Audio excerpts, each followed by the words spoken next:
Greetings, young scientists, and welcome to our continuing discussion about evolution. If you had listened to the last plate of notes that we went through, we talked a little bit about natural selection, and it's important to note that natural selection is essentially the driver for evolution.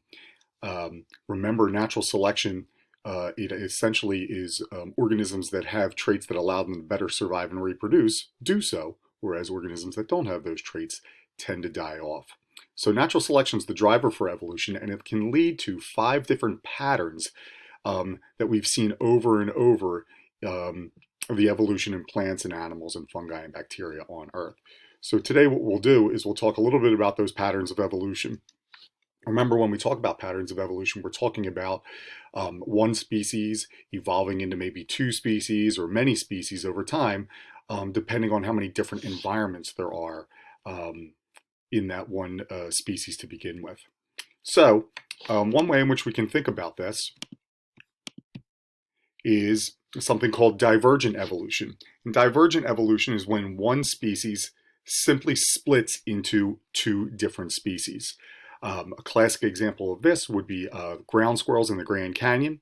As the canyon got wider and wider, for those of you who've been to the Grand Canyon, the south rim is very hot and very dry, whereas the north rim is a little bit cooler and it has a little bit more precipitation. So this one species of ground squirrel got separated in the Grand Canyon. One group of organisms became adapted to a hot, dry environment. The other group became adapted to a cool, wet environment. And they adapted so much that they actually became 2 different species. So that's an example of divergent, one species splitting into 2 species. Convergent evolution is when we see 2 species that aren't really closely related, but yet because they have evolved in similar environments, they actually have similar traits. The example that we're looking at here is the sugar glider and the flying squirrel. Both of them have evolved in forests where the trees are a little bit far away from one another, especially if you think about the northern North America. And both of these types of squirrels actually have developed these modified wings. No, they cannot fly, but it does allow them to glide a little bit and jump a little farther from tree to tree to allow them to get to food or to find a mate. So not closely related, but if you look at them, and especially if you look at that picture, you can see that they evolved similar traits because the environments that they lived in were similar environments. Coevolution is when 2 organisms evolve traits to battle one another or to influence each other's interaction with each other. You can see the hummingbird and the flower there. The hummingbird's beak is able to dip into if you remember this, the stigma of the flower so it can get its nectar. The flower has evolved this honey. The hummingbird has evolved the long beak. That's an example of coevolution. You can also think of something like the clownfish and the sea anemone.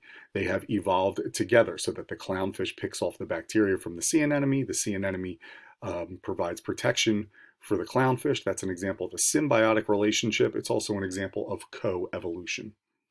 Adaptive radiation is when one species evolves into many different species. The example I think that would be easy to remember are Darwin's finches. One species of finch flew over from South America and then evolved into 13 separate species of finches on the Galapagos Islands. Remember that extinction is also a pattern in evolution. That is, eventually it's time to wrap it up. Good game, species. And then it's all going to be over. Remember that over 99% of all organisms that have ever been on Earth have gone extinct. It kind of makes you think about our existence here on this planet and makes Mr. Del Prado stare into the abyss. So we're going to move on.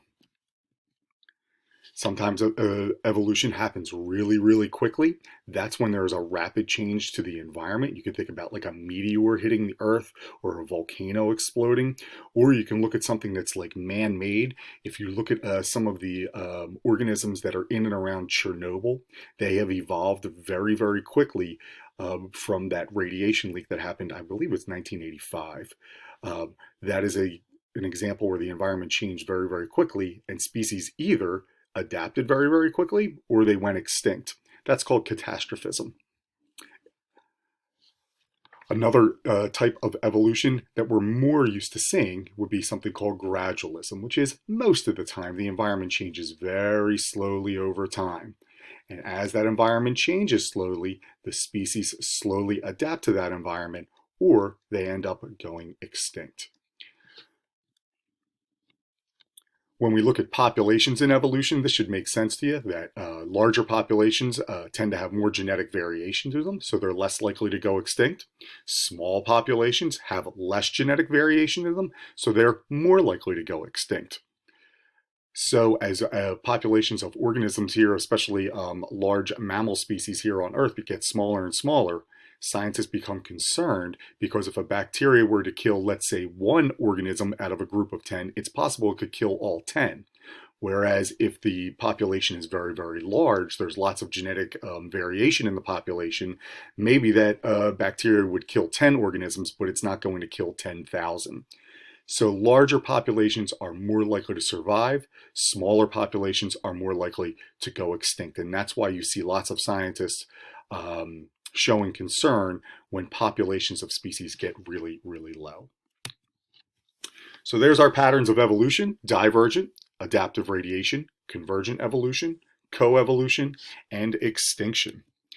So when we think about natural selection and the patterns of evolution, you can look over this vocabulary slide. We'll probably throw a Quizlet at you as well, just to make sure that you feel comfortable with the terms that we've been talking about over the course of this unit. But these are some of the major terms that we think are important in terms of natural selection and the types of evolution. We'll talk about population genetics and speciation next time I see you online. Thanks for listening.